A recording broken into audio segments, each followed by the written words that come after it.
Hey everybody, welcome back to the channel. My name's Ryan. Today we're going to be going over how you level up in Dungeons and Dragons, because it is like a traditional RPG. You're going to be progressing through these narratives with these characters. You want to feel that progression. You want your character to get stronger, to learn new things, so that your experience changes from day to day, from session to session. So you're not just casting the same spell or using the same broadsword attack every single time.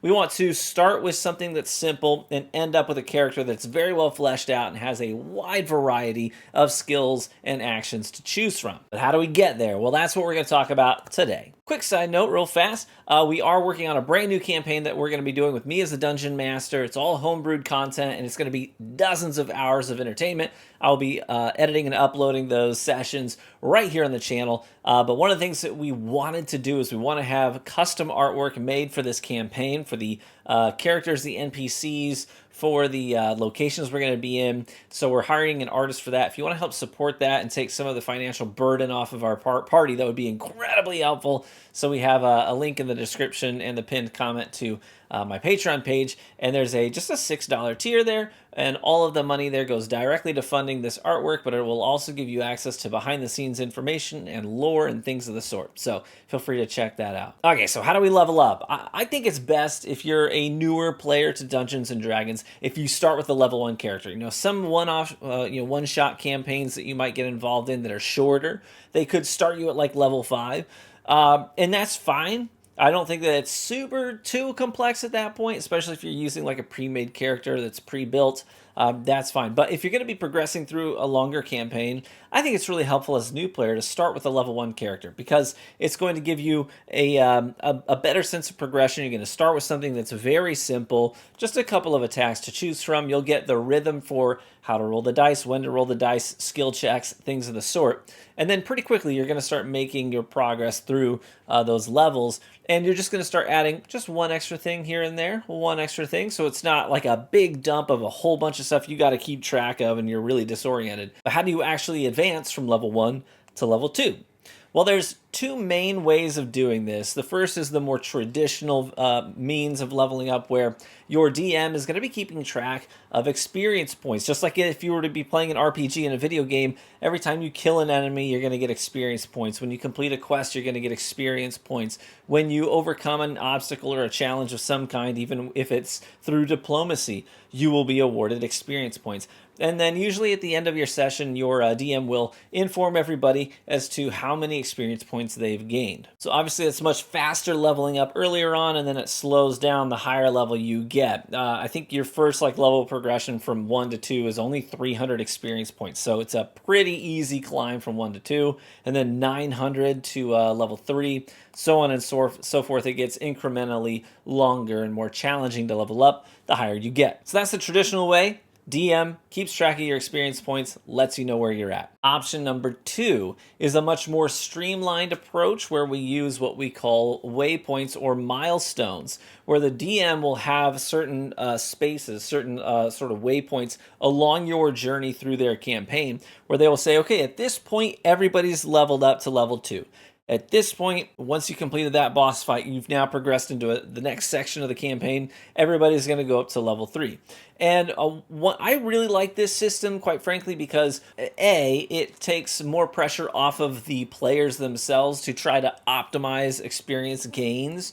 I just want them to play and enjoy it and do the encounters and not have to worry about, well, what is it that I can do specifically during this to make sure I'm getting some XP in the process. Just let them play the game. And as a DM, also, another thing it does for us is it makes it a lot easier for us to balance encounters. If we know exactly what level you're going to be when you encounter this boss or you encounter this group of raiders or whatever it may be, because we do have to balance these encounters. It's a lot easier for us if we don't have to guess as to how much XP you will have gained and what level you might be, because even if we're off by 1 level, it could be a huge difference maker. So those are the two main systems for leveling up. But once you do level up, what changes and what do you have to do on your character sheet? So the first thing that you will do when you level up is you actually need to pick what class you're leveling up. And you might say, well, hold on, I already picked my class. I'm a fighter.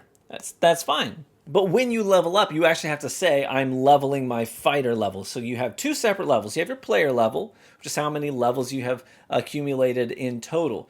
Then you also have your class level. Now, most people will choose just to say, okay, I'm increasing my fighter level alongside my player level, so the two will always be the same. But it is also possible to do what we call multi-classing, where when you level up to level 2, you might say, I'm going to leave fighter at level 1, and I'm going to throw on cleric level 1.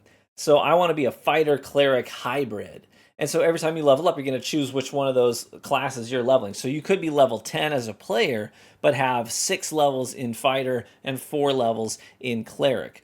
So multi-classing does get extremely complex. It's going to change things like how you measure your hit points every time you level up. It's going to modify spell slots and what spells you can use and all that. It gets very complex. I want to be very clear about this. If you're a newer player, I highly recommend you do not multi-class.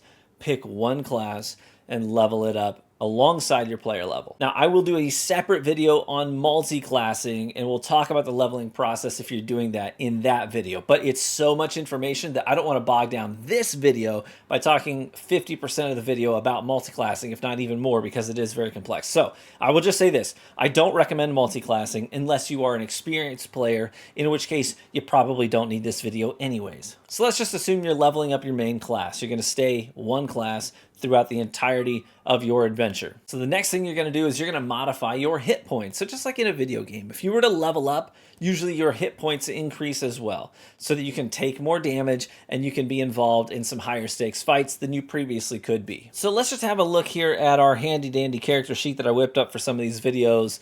We're going to have our dwarven fighter here, Baird Stoutstone. And this character sheet is for him at level 1. Now, when we level up to level 2, we need to change our total hit points. So here's how we're going to do that. The first thing we need to do is look at what our hit dice is. You'll see that down there. My hit dice is at 1d10. Now, your hit dice is determined by your class. So different classes have different hit dice. So just look up which class you are and what your hit dice is. It'll be right there on your character sheet. We are going to roll that hit dice to decide how many hit points we gain. Now, this is the traditional old school method. Most people don't do this anymore, but I do want to at least cover it just in case your DM is saying, yes, we're doing traditional style. If you're doing traditional style, you're going to roll that hit dice, in my case a d10. I just rolled it and I got a 7. So that means I am now going to increase my hit points by 7. I'm then going to add my Constitution modifier, which in my case is +2.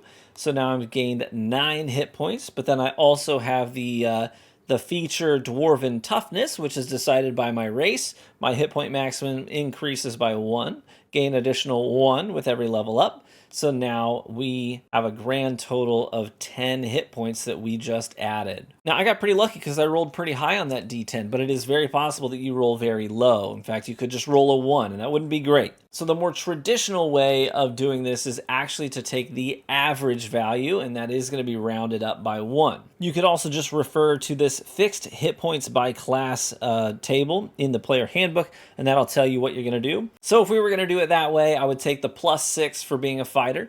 So that's 6 more hit points I'm going to add on to my total. Add my Constitution modifier, which is +2. So now we're up to 8. And then I'm going to add Dwarven Toughness for a total of 9, which means my maximum hit points is going to go from 12 up to 21. Pretty nice gain of HP right there. So, quick recap on hit points when you level up. Take your hit dice, take the average, add your Constitution modifier, and then any other modifiers that may be related to your race and class. One quick thing that I do want to mention is that if your Constitution goes up later in your session, in your gaming, you may get to a point where when you level up, it says, hey, you can increase an ability score, and you choose to increase Constitution. That is retroactive. So you would then go backwards and add an extra hit point for every level you have obtained so far, which is very generous. But now that we've sorted out our total hit points, let's move on to the next thing we have to do when we level up, and that is check for new class features. So every class has a different, unique leveling process. It's all outlined here in Chapter 3 of the Player Handbook. So what you would do is you would find your class. So in this case, let's stick with our fighter. There he is. He looks so hardcore, doesn't he? And it is going to tell us when we hit level 2, everything that's going to happen. So right here in the handbook, here's what it says for the fighter. It says we're going to get Action Surge. We're also going to pick up Tactical Mind. You have a mind for tactics on and off the battlefield. When you fail an ability check, you can expend a use of your second wind to push yourself towards success. And those are the 2 things that we get at level 2 for the fighter. But there's more than that. We're also going to want to check our fighter features table here. And at level 2, it says our proficiency bonus is +2. Does that mean we go back and we add now 2 more to our proficiency bonus on our character sheet? No, it's telling you what your proficiency value is, period. So it's not on top of what already existed. So you won't actually get your proficiency bonus to go up to +3 until you hit, I think it's level 5. So long story short, you're going to look at the progression for your class specifically. Now that you have elevated your class to that level, you look at the corresponding level in the handbook. It'll tell you exactly what you get or what choices you have, because sometimes you're going to have to make a choice. For example, the next time we level up our fighter to level 3, we actually get to pick a fighter subclass. And we have a few to choose from here. You could be a battle master, a champion, an eldritch knight, or a Psi warrior. Let's say, for example, we choose that we are going to be a battle master. Well, the handbook tells us that at level 3, we get combat superiority. And this is basically a new currency that we get to spend in and outside of combat. So for us, it's going to be these superiority dice. And we can spend these dice to do really cool things in combat called maneuvers and other options too. So as you level up, you definitely want to be looking at the handbook to make sure you're not missing opportunities to add really cool stuff to your repertoire. And that happens pretty quickly during the leveling process. You're going to start very basic, but by level 3, you're starting to get into branching off into different paths that will ultimately take you down the road to a place where you're going to have a character that is extremely unique compared to what it might have looked like if you made a different choice at level 3. Another thing that you'll notice as you level up is that sometimes as you level up, as you gain a level, it's going to tell you that you have gained ability scores. So this will specifically be called an ability score improvement. This allows you to increase one ability score of your choice by 2, or increase 2 ability scores by 1. Just remember, you can't increase an ability score beyond 20. That is the maximum. So you could choose to do that and say, you know what, I want hit points because I'm going to be a tank. So I'm going to put both points into Constitution here at level 4. That's going to take me up to 16 Constitution for my stout dwarf. I would then go back and modify my total hit points based on that new value. I would also change my saving throw modifier because I am proficient in Constitution. So if I raise that value up to 16, we're going to now add 2 more to our Constitution modifier, which would then become +6 instead of +4. All I'm saying is this dude could drink anybody under the table, no problem, with Constitution saving throws. And he's going to be really resistant to things like poison. Now, instead of raising your ability scores, you also have the option to forego that and say, no, thank you. I'm going to choose a different feat. Now, the player handbook has a lot of different feats to choose from. And if you opt out of doing an ability score improvement, and then you want to pick a different feat instead, you still have to meet the requirements to unlock a feat. So some of them may say you need to have a strength value of 16 or higher in order to access this feat. So if you're a sorceress and you're used to slinging spells and your strength is like 8, ain't happening. You can't pick that feat. So you're going to want to make sure that you know what feats you are eligible to select. And so I do recommend actually planning some of this stuff out in advance instead of just waiting for yourself to hit level 7. You could have made choices back at level 4 to make it so that when you get to level 7, you could do something else. Knowing your class is a very big part of leveling up. So knowing the difference between being a wizard and being a sorcerer could be very important because it could mean that you need to prepare different spells. If you're a sorcerer, you don't have to prepare spells. You just know them when you learn them. You just know them permanently. The trade-off is that you have fewer to choose from than a wizard who has tons of spells to choose from, but they need to focus and prepare certain ones in order to use them in combat. So wizard, wider variety in spell casting. Sorcerer, more specialized spell casting, and those spells can be enhanced with sorcery points. So understanding how your class works is a big part of leveling up. So moving on from your class features, we're going to step now into a different space of leveling up, and that is adjusting your proficiency bonus. Now, this is a very big part of leveling up in Dungeons & Dragons. Your proficiency bonus is going to come into play every time you play this game. So increasing that bonus is a big part of succeeding in bigger, tougher feats and challenges down the road. Now, we mentioned this earlier, but your proficiency bonus does not go up every time you level up. It only goes up at specific times. So that's going to be at level 5. Our proficiency bonus is going to increase by 1 to positive 3. And then again at level 9, it's going to increase by 1 again to positive 4.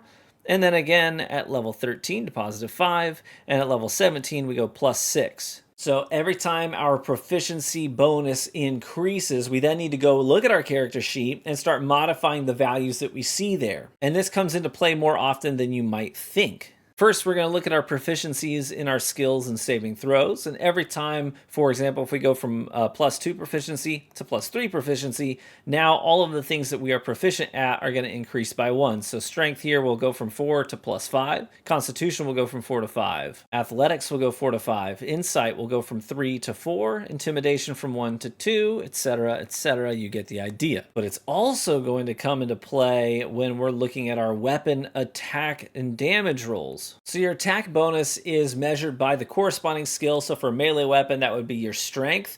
And for a ranged weapon, that would be your dexterity. So we're going to look at our modifier there. For me, my strength is +2. And then we're going to add our proficiency bonus on top of that. So since I'm proficient in that kind of weapon, I add my proficiency bonus. That's why it says there the flail and the greatsword are both +4, because that's 2 for my strength, 2 for my proficiency bonus. Together, that makes +4 to hit. So every time I roll to see if I hit a target, I'm going to roll the dice, and then I'm going to add +4 to it to see if I can overcome that enemy's armor class. But since we have our proficiency bonus wrapped up in that +4 to hit, now that our proficiency bonus has increased by 1, so is our hit value. So we're going to roll the dice, and now instead of adding 4, we're going to add 5 to it. But then if you look at the damage dice, the damage is going to be, let's just use the flail for example. It says 1d8 +2 bludgeoning. That +2 is not dictated by my proficiency bonus.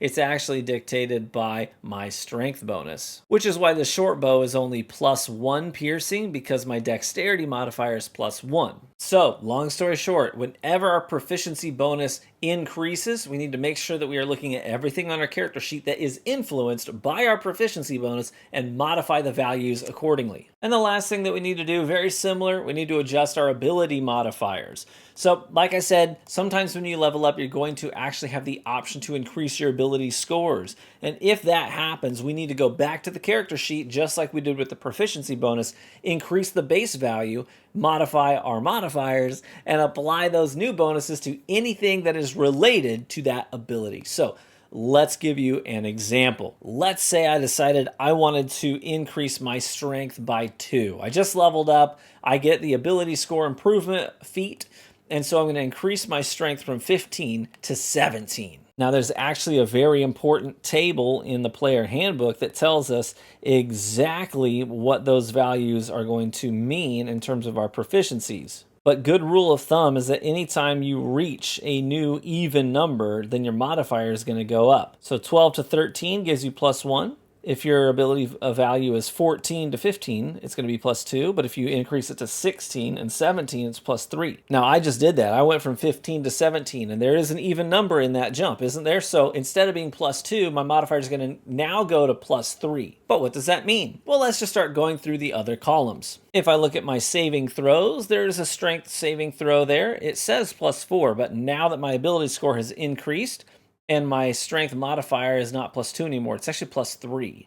So we're going to add 1 more to this total value, because it's basically determined by my proficiency bonus plus the corresponding ability, which is strength.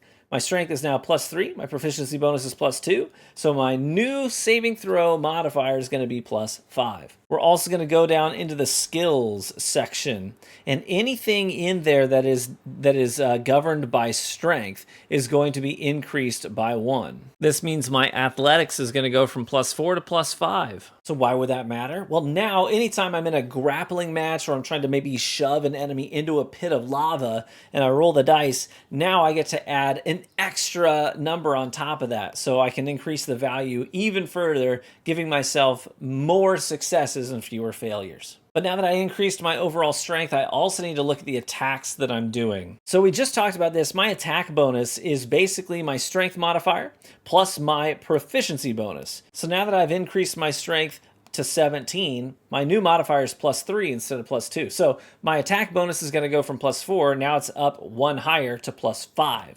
So it's easier for me to overcome an enemy's armor class now. But then looking at that flail, if I were to attack somebody with a flail, I'm going to roll the d8, but instead of +2 bludgeoning, I'm now going to do +3, because that +2 is my strength modifier. Now it's going to be +3 instead of +2. Is this making sense? You sticking with me here? Let's say instead of increasing my strength, I chose to increase my dexterity by 2. This, you're going to get some other cool values out of that. So if you're playing as maybe a rogue, or you're playing as a ranger, you're going to get a lot of mileage out of increasing your dexterity, because it's going to increase things like your sleight of hand, skill checks, things of the sort. It's also going to give you better initiative bonuses, because your initiative bonus, if you look at Baird here on his sheet, it's +1.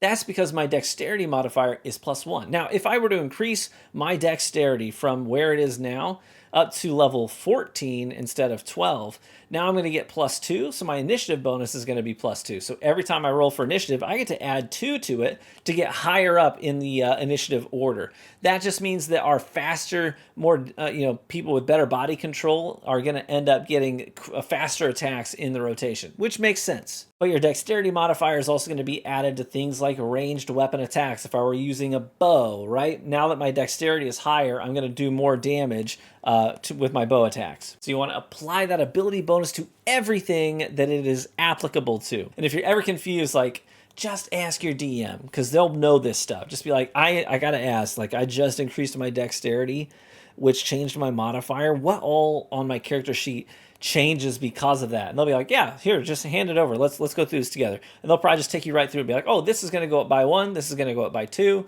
And if you want to be like, well, why does it go up by 1? Why does it go up by 2? They'll be able to explain it to you so you understand it better. And that there is the whole guide on leveling up in D&D. Leveling up can take some time, which is why usually we don't do it in the middle of a session. Usually experience points are awarded at the end of a session, so you can go home and do your whole level up process in your own time so that when you come back to the table, you're ready to play again with all the other players. I hope you found this helpful, and if you did, would you let me know by leaving a like on the video, as that's the best free way to support the content right here on YouTube. And consider subscribing for additional Dungeons & Dragons content. And with that, I say be warm and well fed, my friends, and I hope to catch you in the next one. Bye-bye.